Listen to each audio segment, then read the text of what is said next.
কখনো আমরা বাতিলের সাথে আপোষ করব না। আমাদের অনেকে বাতিলের সাথে আপোষ করে।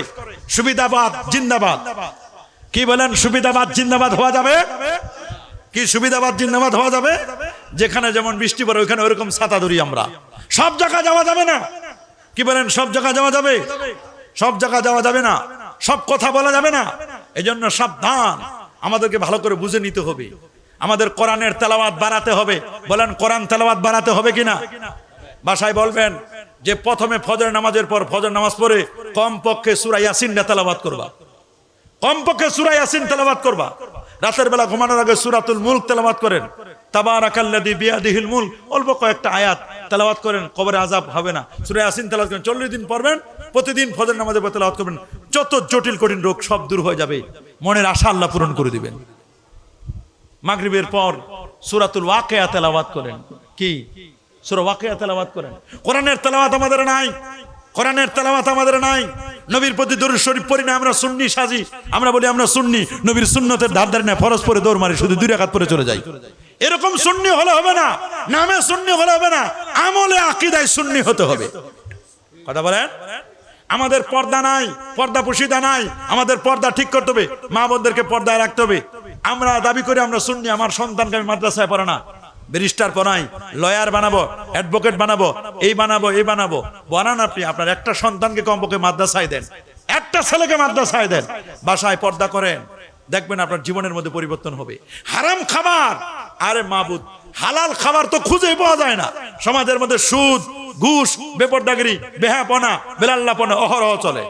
আবার যদি ইমাম সাহেব একটু সুদ ঘুষের ওয়াজ করে, হুজুর আর সাবজেক্ট পাইল না, হুজুর সুদ ঘুষের ওয়াজ করে, হুজুর কিসের ওয়াজ করে? সুদের ওয়াজ।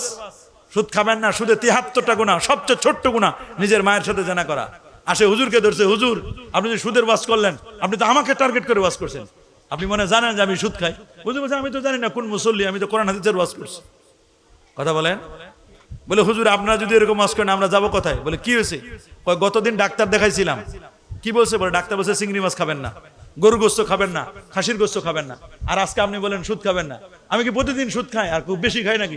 বেশি টাকা তো খাই না, আমি 100 টাকা দিলে 110 টাকা নিই, 10 টাকায় না বেশি নিই, আমি মানুষের উপকার করি।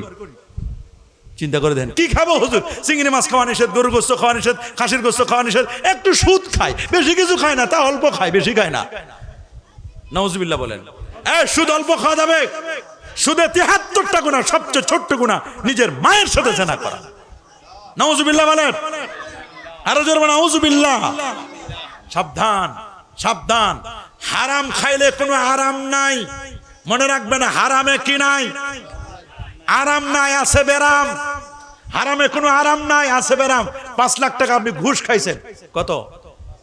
5 লাখ ঘুষ খাইছেন, খাইছেন 5 লাখ, এটা জুলুম। আর জুলমু জুলমা, জুলুম অন্ধকার। আপনার ভিতরটা আলোকিত ছিল, এটা অন্ধকার হয়ে গেছে, হার্ট ব্লক হয়ে গেছে। ডাক্তারের কাছে গেছেন, ডাক্তার সাহেব বলছে এটা চট্টগ্রাম হবে না। স্যার কি করবে? বলে ঢাকায় যান। ঢাকায় গেছেন, ঢাকা হবে না, কই যাবো? বলে সিঙ্গাপুর যান। বলে কেমন খরচ হবে? বলে 15 লাখের নিচে পারবেন না। খাইলেন কয় লাখ, গেল কয় লাখ, লাভ হয়েছে কত? 10 লাখ লাভ হয়েছে। তাহলে বুঝে দেন, এখন যদি এরকম মনে করেন তাহলে ঘুষ খায়েন। চিন্তা করে দেখেন, এরকম যদি মনে করেন তাহলে খান। আমার আল্লাহ বলছেন হারামে আরাম নাই, আছে বেরাম। কি আছে? বেরাম। সমাজের মধ্যে যুবক বিয়ে করবে, যৌতুক নেই, যৌতুক নামের কৌতুক, হারাম এগুলো। বলেন পেশাব পায়খানা যেমন হারাম, যৌতুক ওই রকমের হারাম। বলেন যৌতুক ওই রকমের কি? প্রস্রাব পায়খানা যেমন হারাম। অনেকে খায় ডাইরেক্ট, অনেকে খায় ইনডাইরেক্ট ঘুরাইয়া। বলে ছেলে লেখাপড়া করছে, খালি একটা চাকরি নেওয়া লাগবে, 3 লাখ টাকা চাইছে, আপনি টাকাটা দিয়ে দেন আর মায়াটাও দিয়েন, নিজের মেয়েটাও দিয়েন।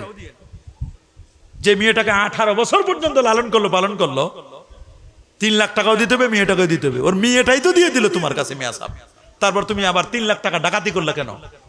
তুমি তো ডাকাত, তুমি তো জামাই না, তুমি ডাকাত জামাই। কথা বলেন? আবার অনেকে বলছেন ঘর বাড়ি বানাইছে, খালি ফার্নিচার কিনতে পারি নাই। একটু দেখেন বিষয়টা, বিআই রে বলতেছে, নিজের বিআইকে বলতেছে। চিন্তা করে দেখেন। আবার বলছে ছেলের সবকিছু ঠিক হয়েছে, খালি বিমান ভাড়াটা লাগবে আর কিছু খরচ টরচ আছে, 1 লাখ 3 লাগবে, 1 লাখ 5 লাগবে। বিদেশে আমেরিকা যাবে, ইটালি যাবে, 17 লাখ টাকা জমা দিচ্ছে, আর 5 লাখ লাগবে, 5 লাখ টাকা দিলে হবে, আপনার মেয়েটাও দিয়েন আর 5 লাখ টাকা দিয়েন, আপনার মেয়েটাও সুখে থাকবে, শান্তিতে থাকবে। ঘুরাইয়া খায়। কি বলেন, এই যৌতুক নেওয়া যাবে? বলেন। এটাতে ডাকাতি করা। চুরি হয় গোপনে, ডাকাতি হয় প্রকাশ্যে। প্রকাশ্যে চাইল যে বাবা তার সন্তানটাকে 18 বছর খাওয়াইয়া দাওয়াইয়া আদর যত্ন করে মেয়েটাকে দিয়ে দিল তোমার কাছে, তুমি আবার তার কাছে টাকা চাও কেমনে মিয়া? কথা বলেন। চিন্তা করে দেখেন কি অবস্থা। একটা গরিব মানুষ, গরিব মানুষের মেয়ে এক নেতার কাছে গেছে চাকরির লোভে, চাকরির জন্য নিজের পরিবারের, কিন্তু রক্ষক আর রক্ষক নাই, ভক্ষক যিনি, উনি রক্ষক হওয়া দরকার ছিল, রক্ষা করা দরকার ছিল। রক্ষক নাই, উনি ভক্ষক হয়ে গেছে। শিয়ালের কাছে মুরগি আদি দিতে গেছে। শিয়াল ছিলেন না? শিয়ালের পছন্দনীয় খাবার হলো মুরগি। শিয়ালের কাছে যদি মুরগি বলেন যে এটা রাখো, সেভ রাখো, নিরাপদে রাখো, নিরাপদে রাখবে, খেয়ে দিয়ে ডানাগুলো রাখবে, ডানা বসে উপরে রাখা। তো রক্ষক যদি ভক্ষক হয়ে যায় আর কিছু থাকে? কি বলেন থাকে? এখন আমাদের অবস্থা হয়েছে, বানরের কাছে দিছি রুটি ভাগ করতে। কার কাছে? বানরের কাছে একটা রুটি দিয়েছে ভাগ করার জন্য। 2 পাল্লা রুটি দিবে, রুটিটা চিরার পরে 1 পাল্লা দিছে অর্ধেক অংশ, আরেক পাল্লা অর্ধেক দিছে। তো সমান করে চিরতে পারে নাই, তো ভালো করে ভাগ করতে পারে নাই। তো 1 পাল্লা বড় হয়ে গেছে, যেটা বড় হয়ে গেছে ভারী হয়ে গেছে, ওটা একটু কামড় দিয়ে খাইছে। এমন কামড় দিয়ে খাইছে না, কমে গেছে, এটা এবার বড় হয়ে গেছে। এবার এটা আরেকটা কামড় দিছে, এটা যখন আরেকটা কামড় দিছে, আবার এটা তখন কি হয়ে গেছে? বাড়ে গেছে। এটা আবার একটা কামড় দিছে, এটা যখন একটা কামড় দিছে, আবার এটা বেশি হয়ে গেছে, এটা আবার একটা কামড় দিছে। এরকম কামড় দিতে দিতে দিতে দিতে দিতে শেষ, রুটি শেষ। বাগার করবে কি? সব পেটের ভিতরে গেছে, শান্তি নাই। আছে শান্তি? ঈমান হচ্ছে হোল্ডারের মতো। হোল্ডার আমল যেটা, আমলটা হলো বাল্বের মতো। আপনি যেমন আমল করবেন তেমন ফোকাস দিবে। আপনার ভিতরে ঈমান আছে, আপনার লাইট হবে, চেহারার মধ্যে নূর আসবে, আপনার আমল যত ভালো হবে। কিন্তু ঈমান যে আছে এটা বোঝা যায়। আপনি বাল্ব না লাগাইলেও আপনি হোল্ডারের মধ্যে সুইচটা দিয়ে খালি আঙ্গুলটা দিতে যাবেন, ধাক্কা মারে ফেলে দিবে। 100 ঈমানের। সুবহানাল্লাহ বলেন। ঈমান যা আছে, আকীদা যা আছে, এটা বোঝা যায়। হোল্ডারে খালি আঙ্গুলটা দিয়ে দেখেন, টেস্ট করে দেখবেন যে হাত পুড়ে গেছে। ঈমানের বলে বলিয়ান হতে হবে, আকীদার বলে বলিয়ান হতে হবে। হাসনাইন কারিমাইনকে ভালোবাসতে হবে। কি ভালোবাসতে চাই কি চায় না? আহলে বাইতকে ভালোবাসবো না?